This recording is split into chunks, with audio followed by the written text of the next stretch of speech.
we've had some first-year head coaches. People have talked about how are you going to determine or measure success in the first year. How do you feel about that question? How are you going to measure success with the Bethany program this first year?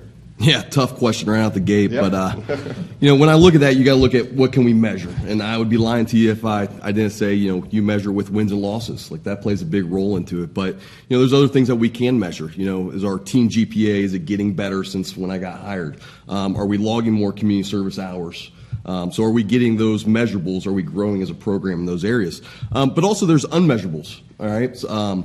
Are we better at our process, our daily process? Are our guys attacking each day better and better? So that growth in the process throughout the course of the season and the semester and the year, that plays a big role into it. So we'll also observe that, and that'll play a big role into our success. Stick with process. What's been your personal vision? What's been your message that you're promoting for the Bison program since you took over?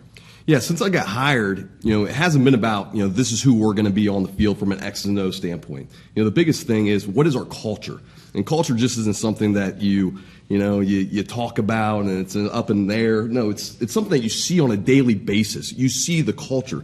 So I've had to be very diligent and explicit in terms of what I'm asking out of our guys in all areas of their life, because at the foundation of it, it's growing young men, it's developing young men. So I've had to say, when we're in the weight room, this is what it looks like. These are our expectation standards. In the classroom, this is what it looks like. So that's been the biggest thing from a vision standpoint, and just being very clear in terms of what we're asking from our players and asking from our staff, and just making sure everybody is aligned and going in the same direction. We've heard some of the other first-year head coaches talk today about their freshman classes.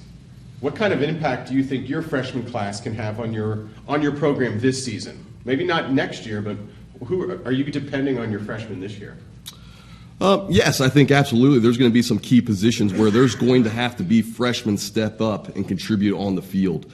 But besides just on the field, I think the freshman class, this being my first class, I'm looking forward to getting them into the program, being our first class, and really bringing some fresh energy, some enthusiasm into the program. And then also this being the first opportunity from day one, guys hearing what our culture is about and really having them as a part of it.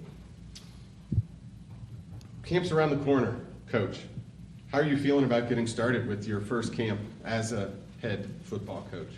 Well, I'd say mixed feelings. The first one is I wish I had more time, but the reality is no matter when camp was, I'd probably be asking for more time, just the nature of when I got hired, and there's nothing that we can do about that. But I'm very excited. I'm excited about the opportunity to get back working with our guys.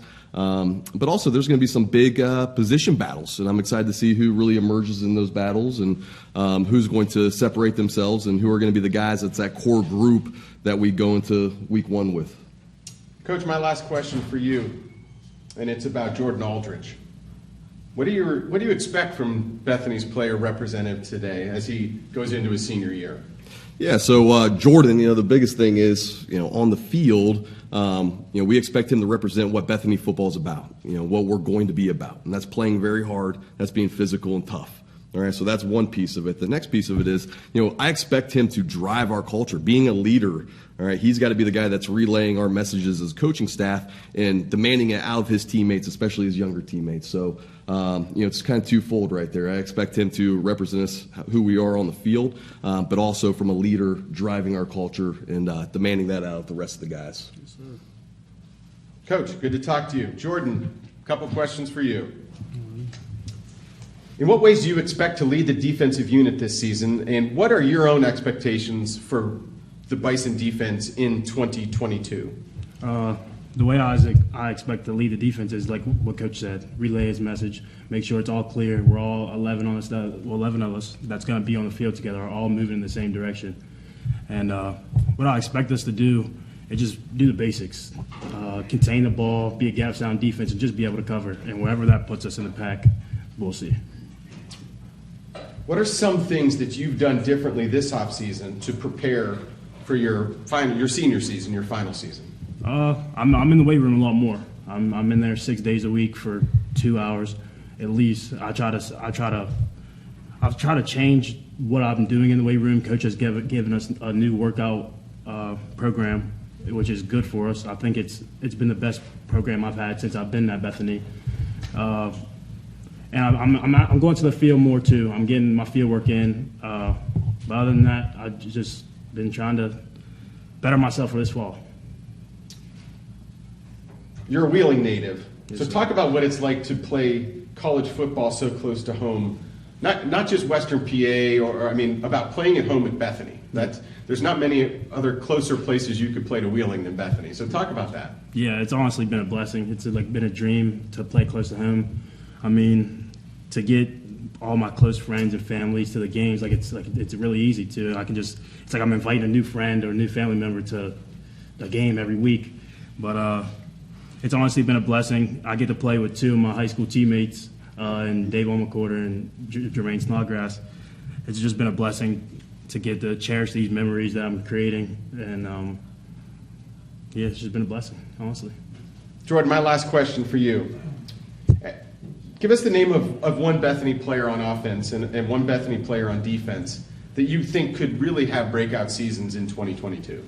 I think it's truly hard to say. It's going to be at least defensively. We have a lot of guys returning this year and a lot of guys that could have a breakout year.